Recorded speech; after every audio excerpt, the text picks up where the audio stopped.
Hi, I'm Hal Roberts. This is Bridge City News. Here's some of the top stories we've been following. Boris Johnson is stepping down as British Prime Minister.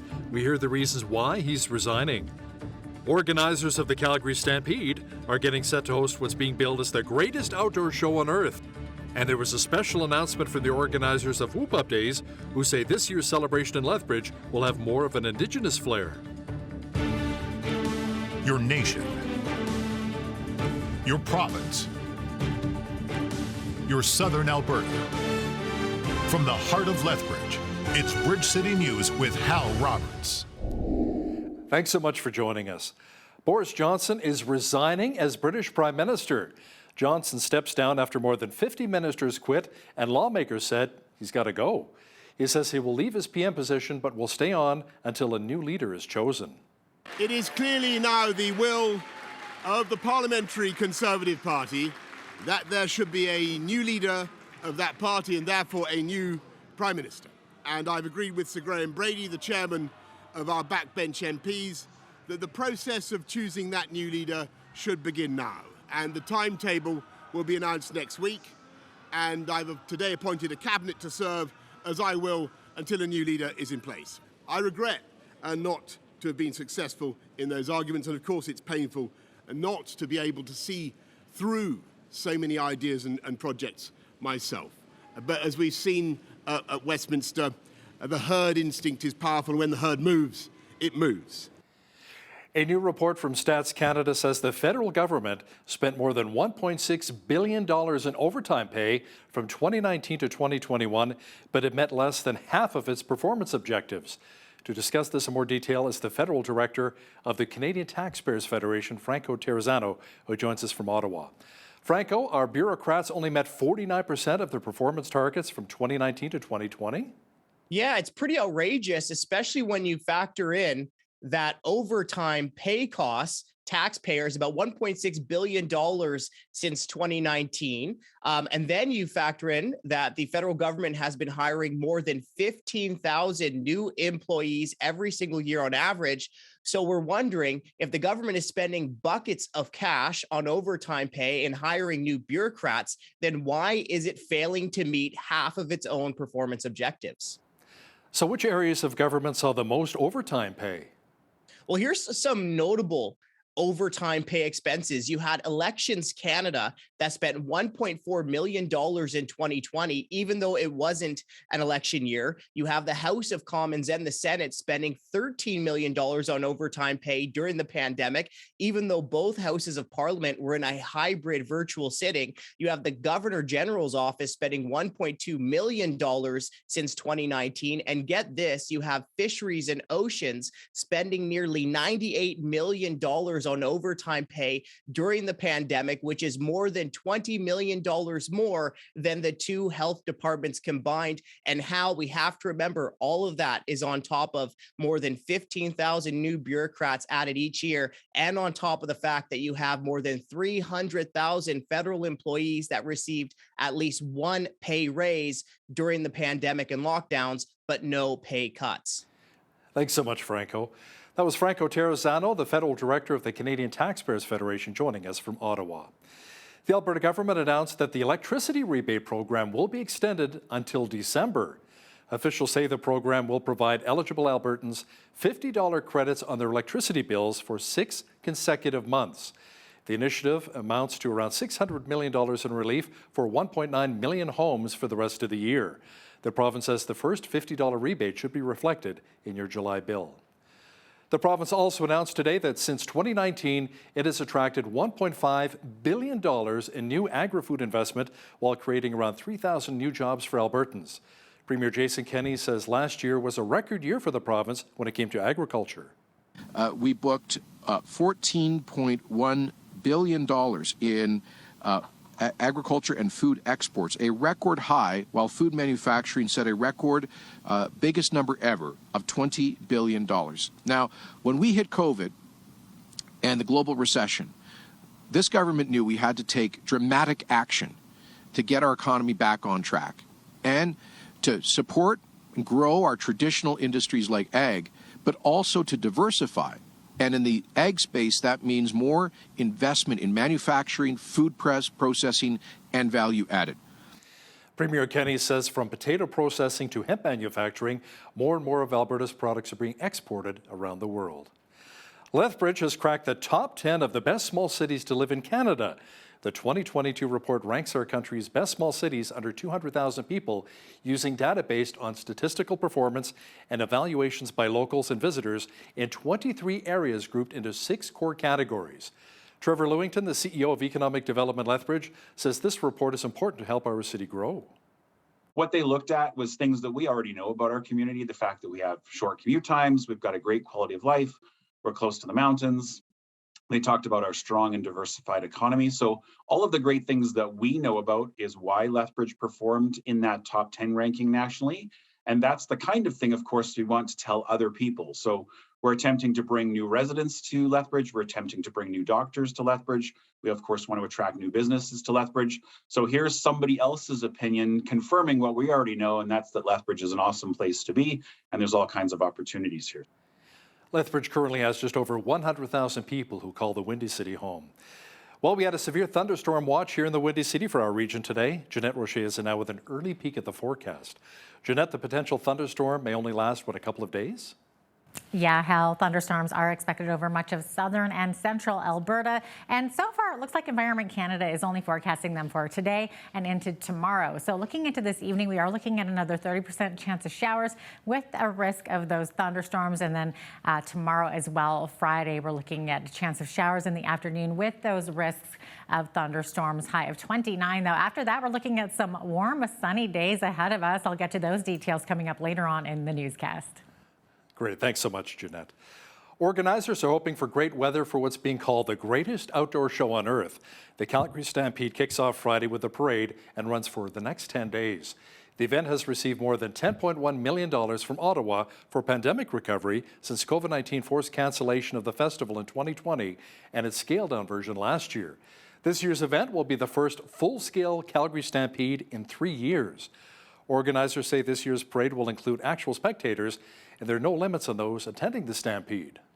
Well, I couldn't be more excited. We're going into what is going to be a fantastic Stampede. You just look around the park, things are being set up. You can feel the energy and the vibe.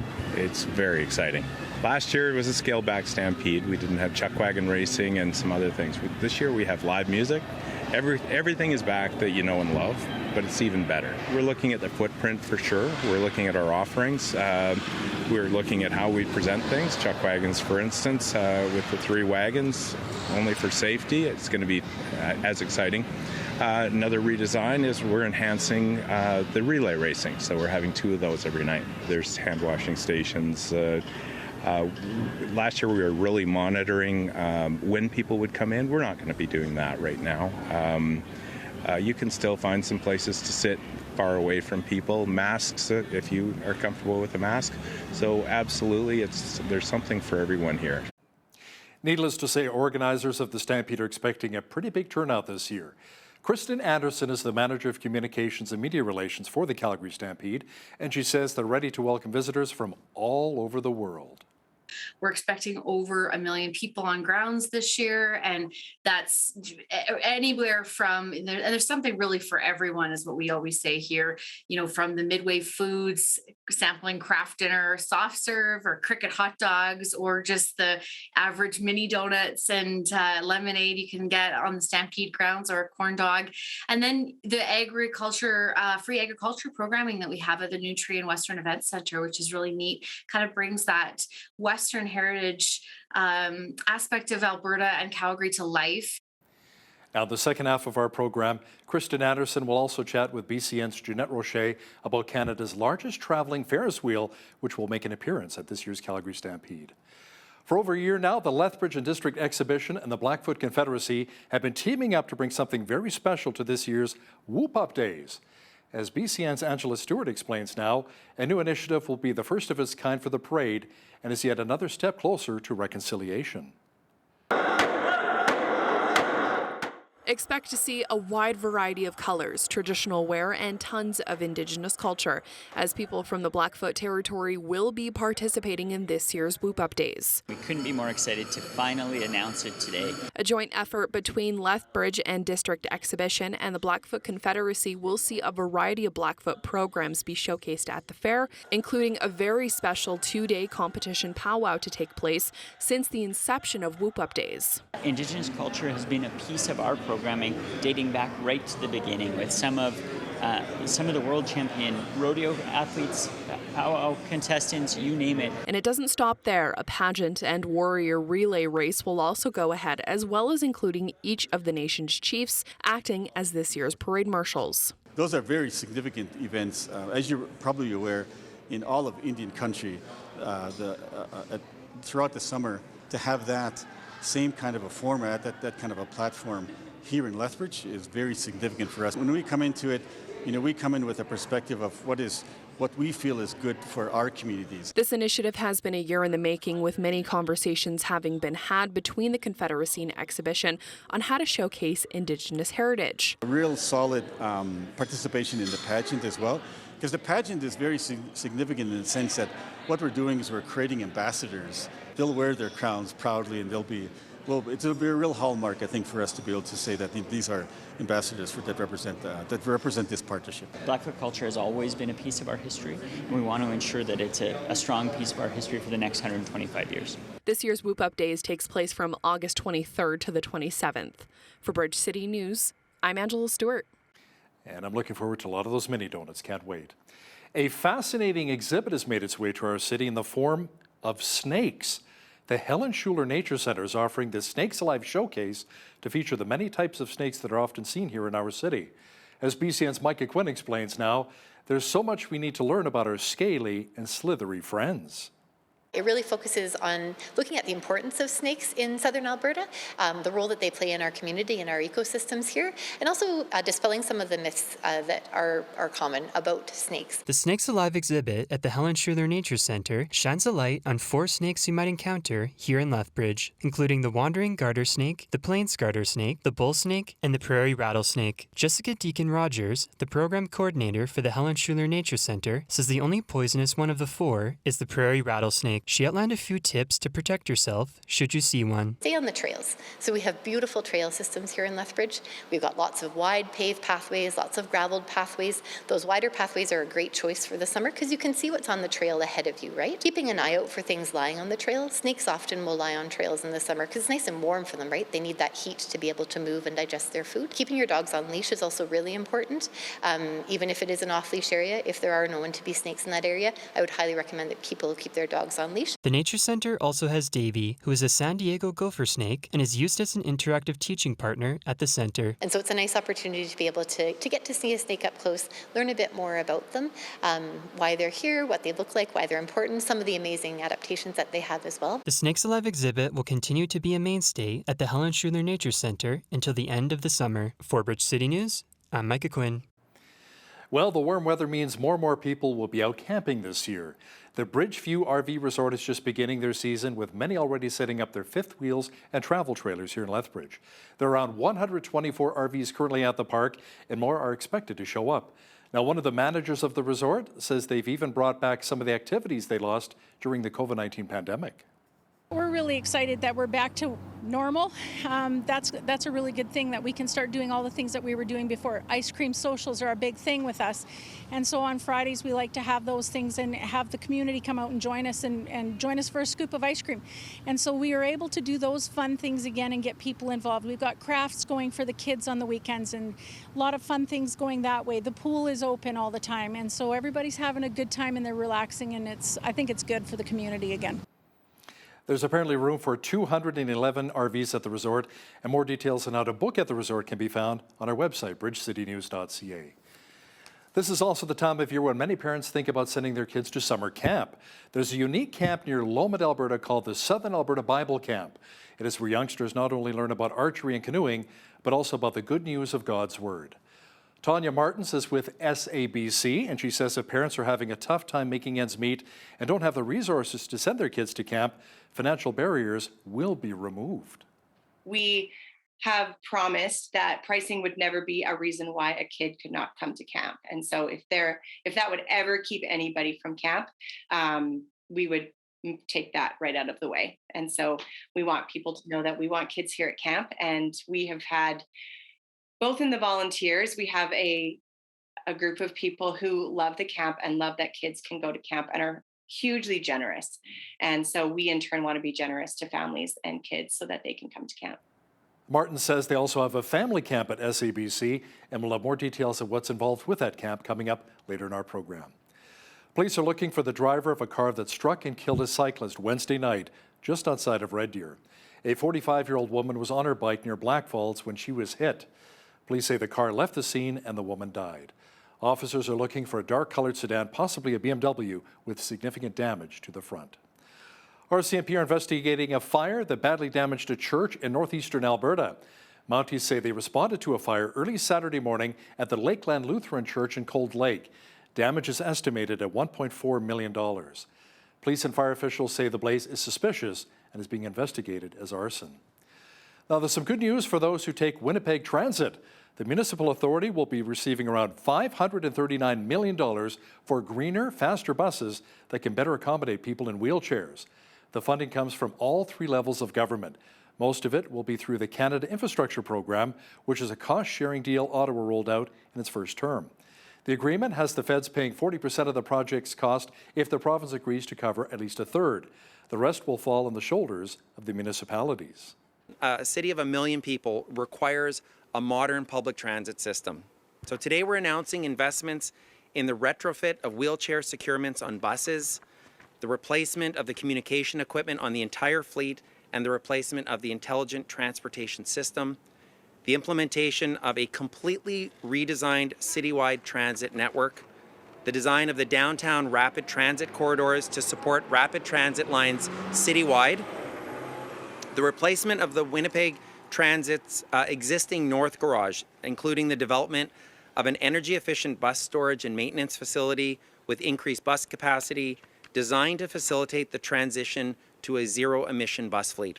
And finally, the transition to zero-emission buses, which represents the single largest investment in today's announcement.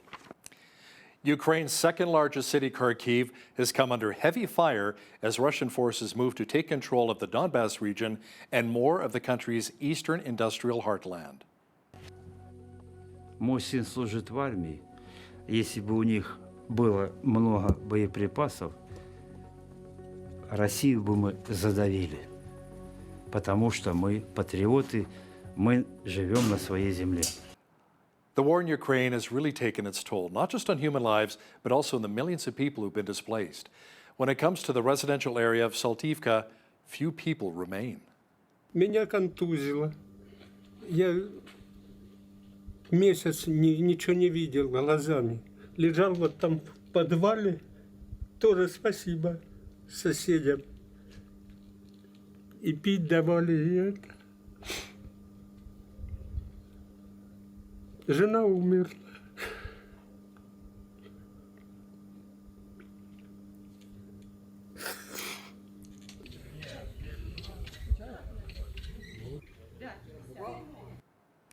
After a 2-year hiatus, the running of the bulls is back in Spain.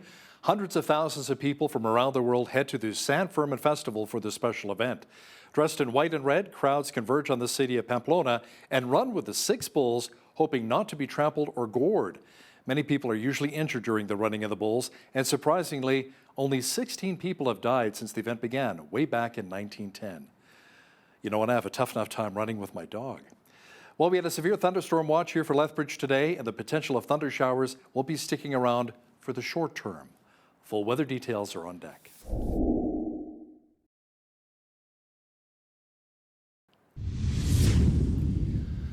Well, with the summer weather comes summertime storms. Environment Canada issued a severe thunderstorm watch earlier today. Jeanette Rocher is in now with all of the weather details. Jeanette, the thunderstorms for our region may be short-lived? Yeah, it's looking like there's a risk for some thunderstorms overnight, Hal, and then again into Friday. Also a 30% chance of showers tomorrow with that risk of thunderstorms. High of 29 on Friday, a bit humid too. We're looking at humidex of 31. Also some winds from the southwest at 20, gusting to 40 kilometers per hour. After that, though, looking mainly sunny. Look at that weekend, 27 the high on Saturday with lots of sunshine, sunny skies as well on Sunday with a high of 26, just in time for Stampede if you're headed that way. 29 on Monday under sunny skies, up to 32 Tuesday and 33 on Wednesday. It's going to be a real hot one next week. We'll see if we break any records there. Average high for this time of year, 25, average low 10. 34 was our high temperature on this day back in 1943. And in 1996, we had our chilliest, which was only 3 degrees. 5:33 is when our sun rose this morning. Our sun set this evening at 9:40 p.m., giving us 16 hours and 7 minutes of daylight. So I can feel those days getting shorter already.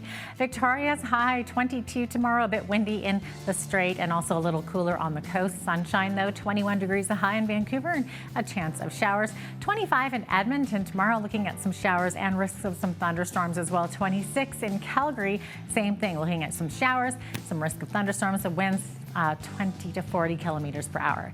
25 in Saskatoon tomorrow. Not sunshine. We're looking at risk of thunderstorms there, opposite of sunshine, and some rain. Looking at partly cloudy skies in Regina, high of 25, and a beautiful 27 degrees under sunny skies in Winnipeg. As we look to the central part of the country, sunshine in Toronto, 28 the high, 27 in Ottawa, and 26 in Montreal. This area is also seeing humidex as well, so feeling much warmer than those lovely high 20s temperatures.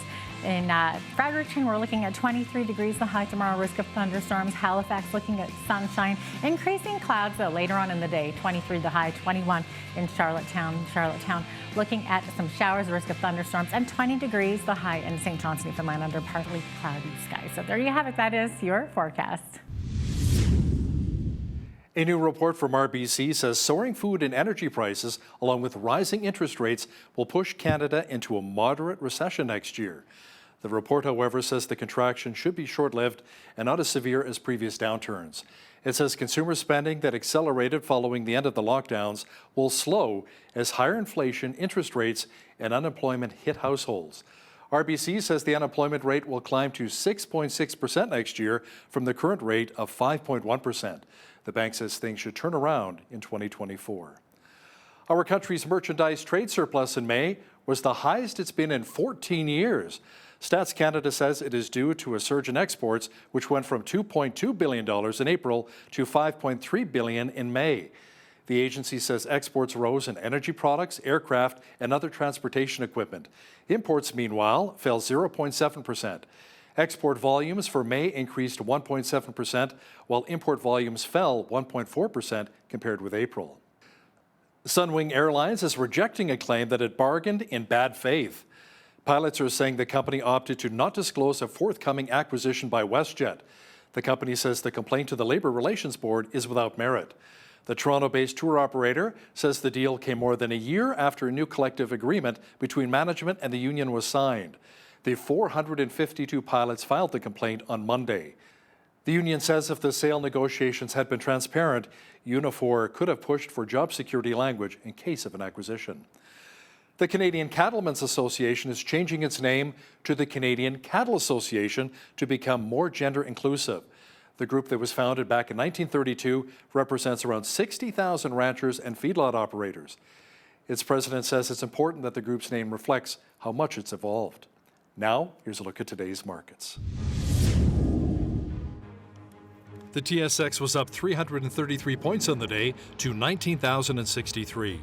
The Dow was up 346 points to 31,384. The S&P 500 was up 57 points to 3902, and the Nasdaq was up 259 on the day to 11,621. West Texas Intermediate Oil was up $3.59 to $102.12 US per barrel. Natural gas was up 70 cents to $6.21 US. Gold was up a cent to $17.40.17 US an ounce, and silver was even on the day at $19.22 US an ounce.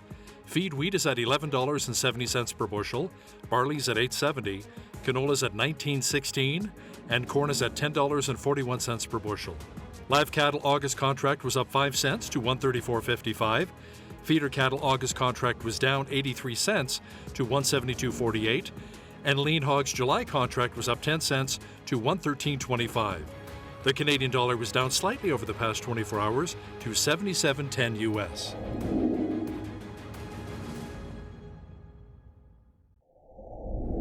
Recapping one of our top stories, Boris Johnson is resigning as British Prime Minister. Johnson steps down after more than 50 ministers quit, and lawmakers said he must go. He says he will leave his PM position, but will stay on until a new leader is chosen. The greatest outdoor show on earth begins on Friday. The Calgary Stampede kicks off with no restrictions. We'll hear from a spokesperson with the Stampede about some of the unique events you can look forward to in just a moment.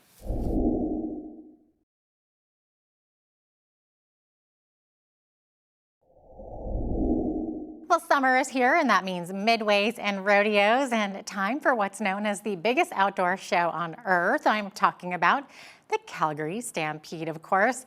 Kristen Anderson is the Manager of Communications and Media Relations for Calgary Stampede, and she is joining me today. Kristen, thanks so much for being here. Appreciate it.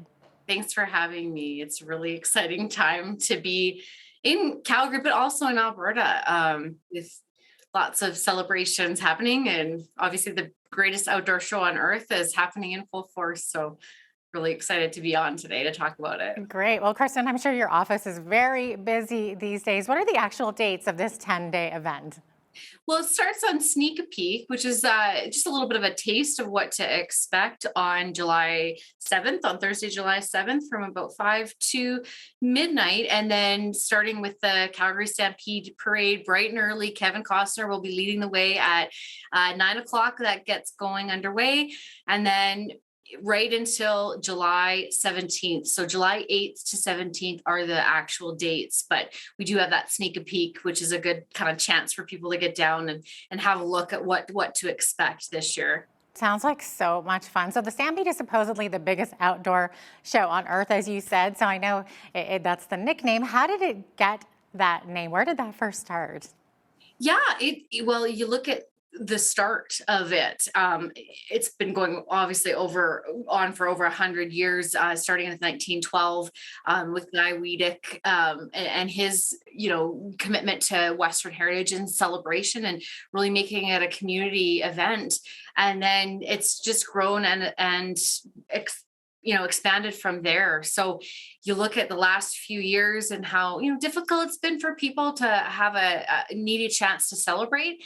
And this year we're expecting it back in full force. So we're expecting over 1 million people on grounds this year. And that's anywhere from, and there's something really for everyone, is what we always say here, from the midway foods, sampling craft dinner, soft serve, or cricket hot dogs, or just the average mini donuts and lemonade you can get on the Stampede grounds, or a corn dog. And then the free agriculture programming that we have at the Nutri and Western Events Center, which is really neat, kind of brings that Western heritage aspect of Alberta and Calgary to life. And music on 4 different stages, free music as well too, and free stages, our Coca-Cola stage, Nashville North, and the Roadhouse, the Virgin Plus stage at the Big Four Roadhouse. Really, then you kind of look at the Western Oasis, the Arts Center over there. There's lots to see and do, and then the rodeo and chuck wagons, and our world famous evening show as well. There's performances by our show band, performances by live artists, and really something for everybody at the Calgary Stampede. It sounds so exciting. Now, you mentioned how it was kind of canceled due to the pandemic. So Stampede, of course, back in 2020 was canceled, and in 2021 it went ahead, with Jason Kenney announcing that Alberta would reopen for business on Canada Day of last year. So it didn't give you much time to prepare, but you pulled it off, and it was seemingly successful. How did you guys do that? Yeah, it was, as everybody in Alberta, just reacting to what was happening in the in the world. So we pulled off an amazing stampede, obviously scaled back somewhat compared to stampedes past, but we managed to have a small parade and celebration, which was good for a lot of people. But this year is going to be a full traditional stampede. So starting with the full stampede parade in downtown Calgary, parading to park, and going for the full 10 days. And the full programming slate is back, and including the chuck wagons, which is a really exciting event for people, and the relay races too, which features 2 heats this year, 7 Canadian teams and 3 American teams, including a couple teams from Siksika and Stoney Nakoda nations. So really lots to see this year in a full force. So we're looking forward to welcoming people down. So exciting. I know last year visitors had to show vaccine records to get into like Nashville North and a few other venues, but it's completely open to everyone this year again, right? Yeah, absolutely. We're open for business as well. And so we're looking forward to welcoming the community back in full force. Okay, so with that said, is there anything different this year that people can find that they maybe haven't seen in previous years? So we have a super wheel coming this year. It's being set up currently. It's 150 feet tall, and it's Canada's largest traveling Ferris wheel. It's an 11-minute ride. It'll really transform the Midway, and that's one of our marquee rides that's coming this year. We're really excited about that. And our Midway food is always a hot item in terms of what we offer, and the Stampede really outdoes itself every year in terms of the foods that they get on park, and our vendors, our wonderful vendors that we have. And new this year is the Stampede Powwow. So that's happening for just a few days of Stampede, but going to be a really big event, Western Canada's largest powwow. And it's put on by the Powwow Times with many competitors from all over. Really looking forward to that as a celebration of Indigenous cultures. That should be absolutely beautiful. And I think that Ferris wheel is supposed to be like one of the biggest in the world, the one that you were mentioning, that super wheel. Yeah, it's similar to maybe the London Eye or the one that's in Las Vegas. It's not it's Canada's largest traveling Ferris wheel, but 150 feet tall is pretty big. You'll be able to see the mountains from the gondola carts, and a great view of everything that's happening on the Midway. Oh, I'm sure that's going to be beautiful. Who are the entertainers this year? Anyone special in the lineup? We have Blake Shelton actually playing at the Scotiabank Saddledome, which is our one of our big concerts. Kevin Costner and Modern West, you'll be able to see him on Friday before he heads back to Montana to film Yellowstone, resume filming Yellowstone. He'll be playing at the Big Four Roadhouse as well. We have amazing artists on the Coca-Cola stage and some local performers as well. Dean Brody will be performing every night at the Bell Grandstand show. So he's really looking forward to being here and hosting the show. And there's really something for everybody in terms of country music artists. Lindsay L will be here. She's from Calgary. And so, even from Alexis on Fire, some other really great bands. You can check on our website on all 4 stages. So the Coca-Cola stage, Nashville North, the Big Four Roadhouse, and Scotiabank Saddledome. So exciting. And of course, Stampede always gets kicked off with the parade. Last year was somewhat virtual, no viewers on the sidelines. This year, a completely different story, isn't it? The parade really is a chance for people to get into the Stampede spirit coming downtown Calgary. It's going to be a little bit longer this year, but back to its normal size with all of the amazing floats and bands and some really interesting entries this year. We have one celebrating Ukraine, and really had some amazing marshals over the years. You look at all Walt Disney in the past. We've had Olympians. We've had really big actors and figures in Canadian history and cinematic history. So it's a really fun way to kick things off. Yeah, and of course, Kevin Costner this year, the parade marshal, as you mentioned before. How did you manage to pull off getting Kevin Costner? He's such a huge Yeah. star, right? Yeah. Oh, he's a big star, and obviously there's a natural tie in there with Yellowstone, the production of Yellowstone, which is happening in nearby Montana. So he's always been a fan of Stampede. He's been here a few times, and he's filmed a few of his movies here in the Alberta area and in Calgary. So his band has played at Calgary Stampede before. So I think they're really excited to get things going and put the show on. So yeah, he is going to be an amazing addition and a great ambassador of Western culture and heritage. Absolutely. You were mentioning you're expecting about 1 million people to come through those Stampede gates during those 10 days. How many of those are from out of town? Where do people travel in from? Yeah, all over. We really embrace the welcoming nature of the Calgary Stampede, and that's sort of that Calgary Stampede is that is Calgary, and that is part of it is welcoming out of town guests. We are seeing an interest in out of town visitors from the United States, which is good to see again. People are Now that they can travel up here. Yeah, people are thinking about the Calgary Stampede and factoring that into their summer travel plans. That's really cool.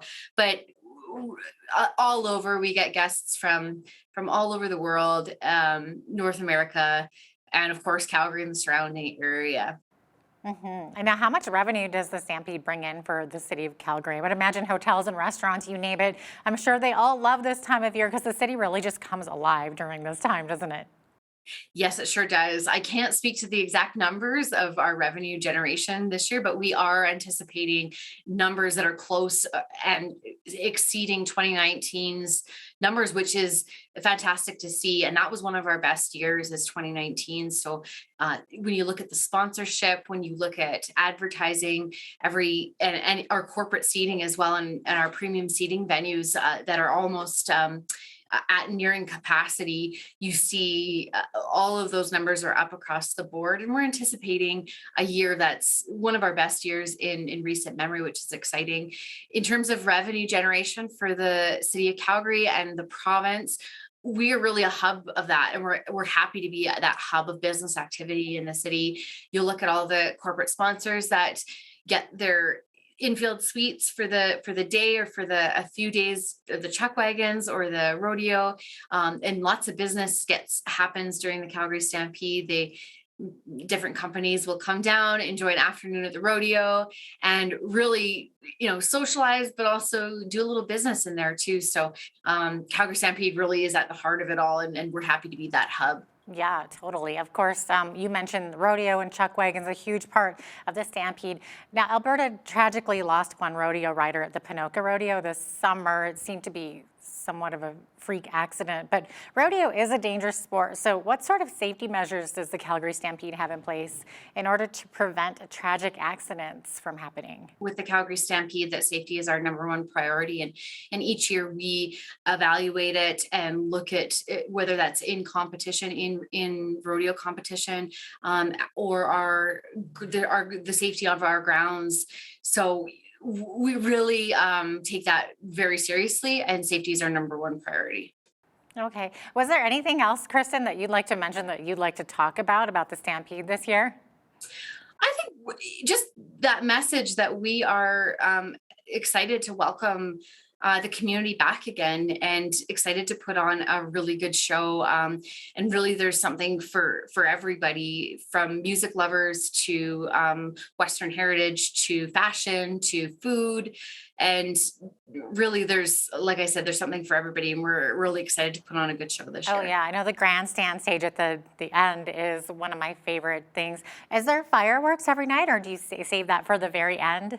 Yes, fireworks every night, an 11-minute-ish show to complete the grandstand, the Bell Grandstand show. So yeah, they'll be every night this year. Where can people get more information or buy tickets? Yeah, tickets are still available for the evening show, the rodeo, and gate admission as well too. You can still purchase a super pass, which would get you on park for all 10 days if you wanted, for $49.99, available at Sobeys IGA and online. But check our website, calgarystampede.com, for any more information. Kristen, that's about as much time as we have for today, but thanks so much for being with us today. Thanks for having me on. Absolutely. Kristen Anderson is the Manager of Communications and Media Relations at the Calgary Stampede.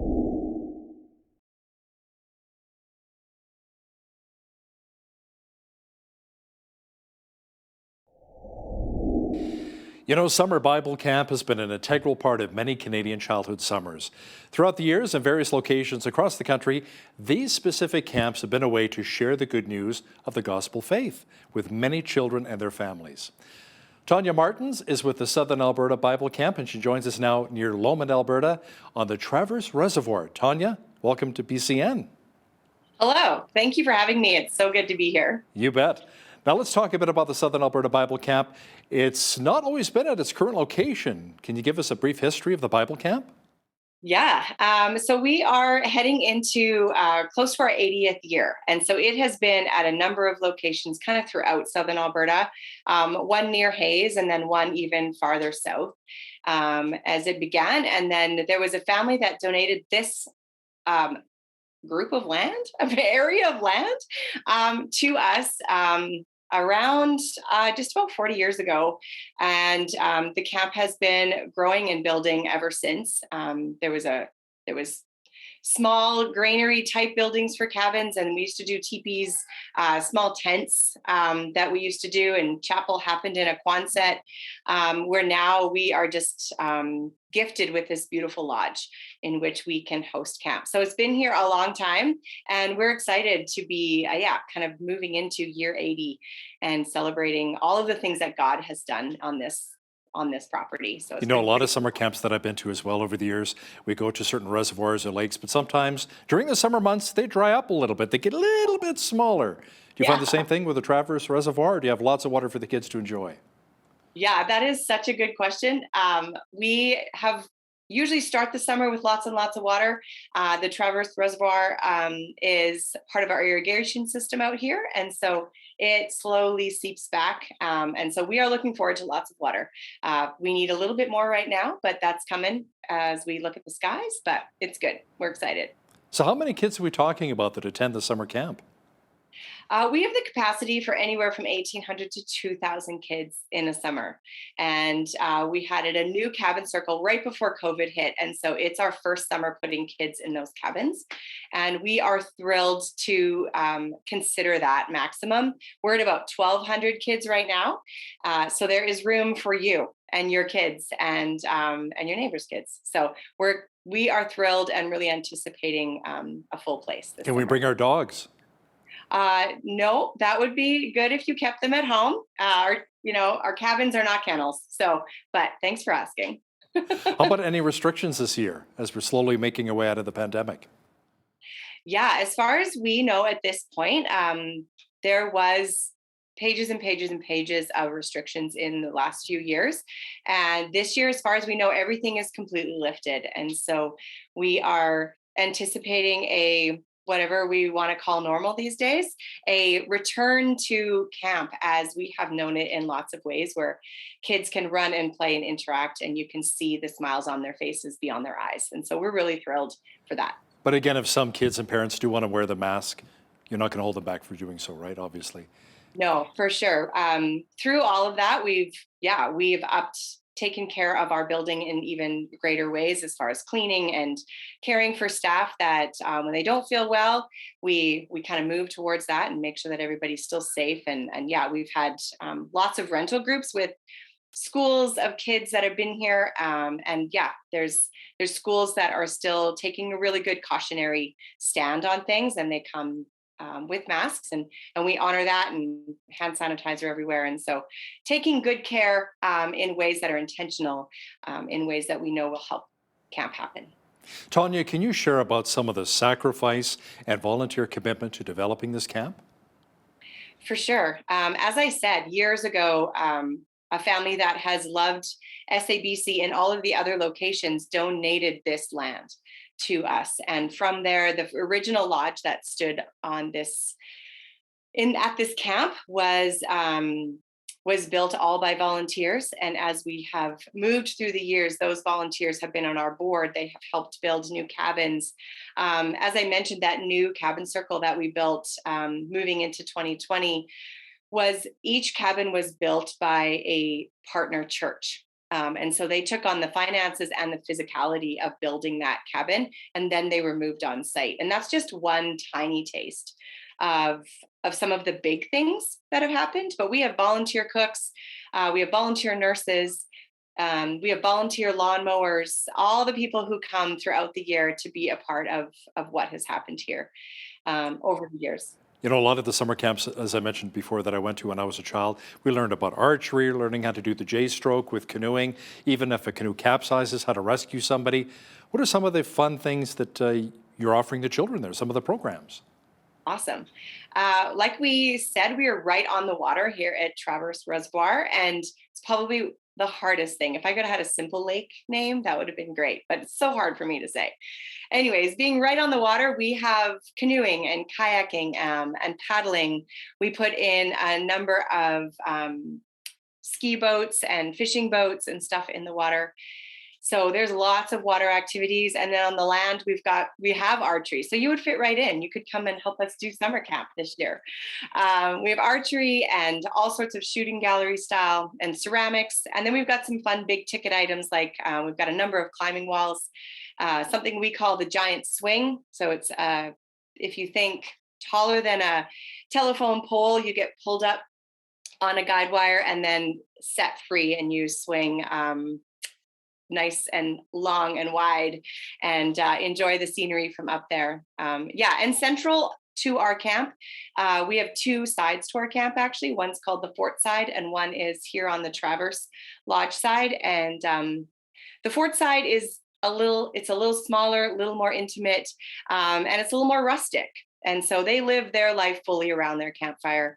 And so over there, they do a lot of kind of more rustic games and things like that. But right in the center is a hill in southern Alberta, which is sort of on our logo, and it has a cross standing on it. And so Cross Hill is a neat place where our campers go and have good conversations and get to enjoy looking over the site. Yeah. So Tanya, what would you say is the main goal or purpose of the Southern Alberta Bible Camp? Yeah, SABC is a summer camp that is focused on youth. So last year we did family camps, which was amazing. But SABC is a youth-focused Christian camp whose purpose is to challenge, encourage, and inspire campers both spiritually and physically to equip them for life. And hand in hand in that goes the desire to develop Christian leadership in young adults. And all of that is encapsulated by a simple statement, to see lives transformed by God through the gospel of Jesus Christ. That's the driving force for every activity we do, whether that's writing chapels or shooting an arrow. That's why we're here. Do you find that you have generations of campers who attend the camp? People say, you know, my kids have attended, I've attended, my grandparents have as well. Yeah, absolutely. So some of those volunteers that built that very first lodge, their kids have been on staff, and their kids' have been on staff, and those kids are now coming as campers this year. And so it's a pretty extraordinary place to get to be a part of the legacy that's gone before, and to be a part of making the future continue to happen. So yeah, pretty extraordinary gift. So how easy or involved is the process of attending the camp this summer? Oh, pretty simple. You can head to our website, and there is a registration process that's right there. And then there's also videos, actually, because sometimes databases are hard to handle. And so there's videos there on attending. There are camps from anywhere from kindergarten to grade 12. And so no matter where you're at in your kids' lives or your grandkids' lives, there is a place here at SABC. And so simple. Our website is www.sabc.ca. Nice and easy, and lots of good information about our pricing. And we have promised that pricing would never be a reason why a kid could not come to camp. And so if that would ever keep anybody from camp, we would take that right out of the way. And so we want people to know that we want kids here at camp. And we have had, both in the volunteers, we have a group of people who love the camp and love that kids can go to camp and are hugely generous. And so we in turn want to be generous to families and kids so that they can come to camp. That's wonderful, especially right now with inflation so high. A lot of families are finding it tough to make ends meet, you know, with gas and with rent and with food right now. So that's wonderful to hear that help is available. Tanya, we talked about the goal and purpose of the camp. When campers make a commitment in faith to Jesus, do you have a follow-up program to stay in touch with the campers? It's a great question. I would say that in the years past, as SABC has gotten bigger and bigger and bigger, as camps do, that connection point, once they're offsite, it gets bigger. The challenge gets bigger and bigger. And so over the last couple of years, through 2020 and 2021, we began an online YouTube camp experience called Camp for You.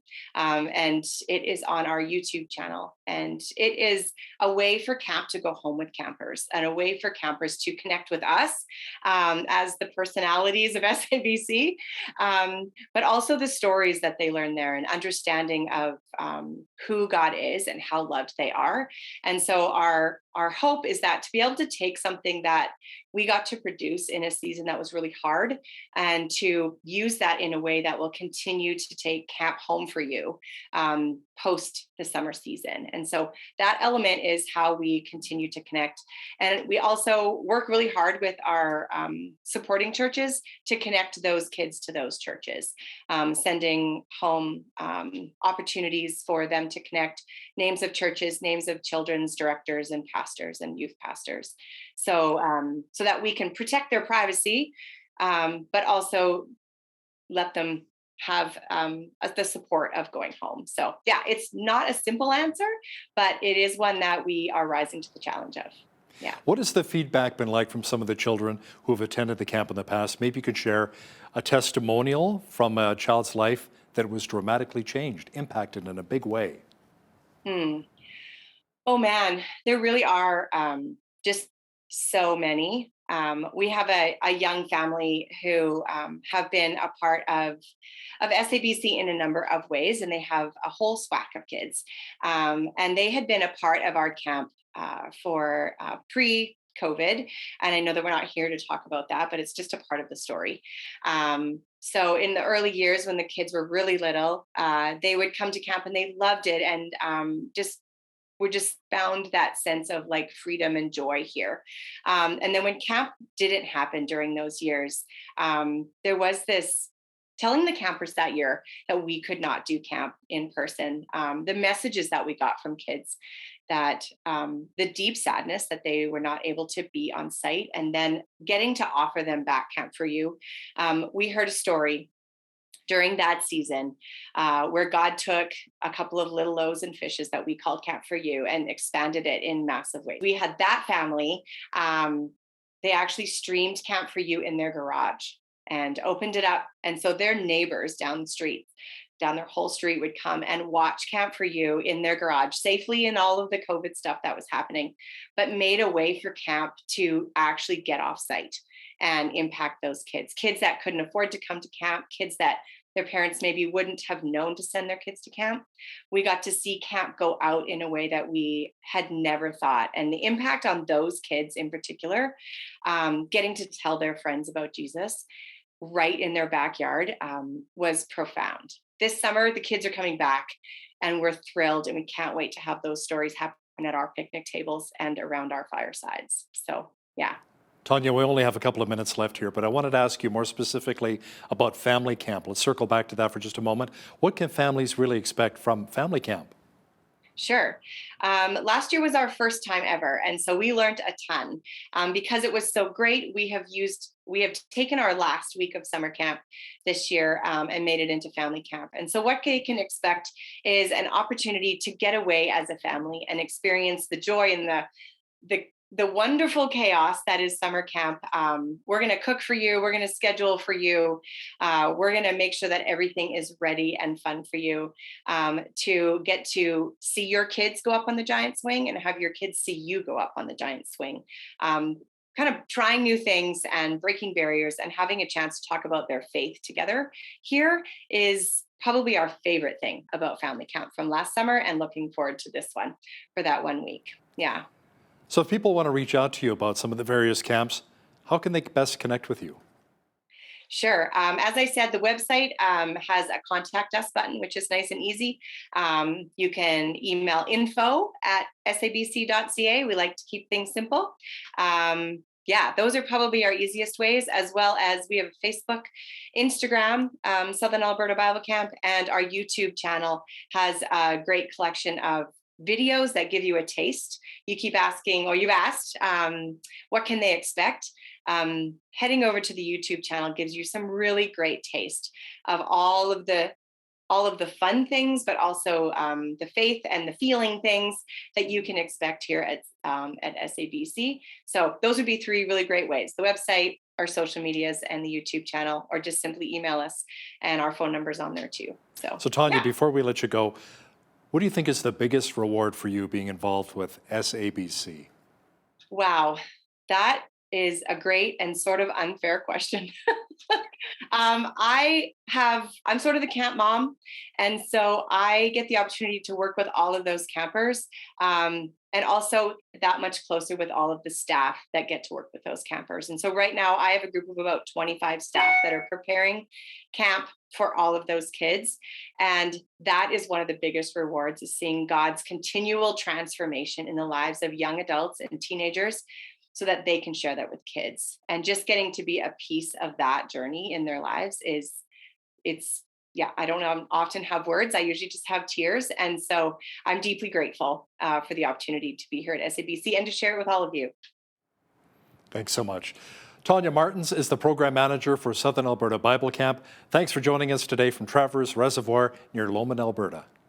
Thanks so much for having me. On behalf of all of us here at Bridge City News, I'm Hal Roberts. God bless, and thanks for watching.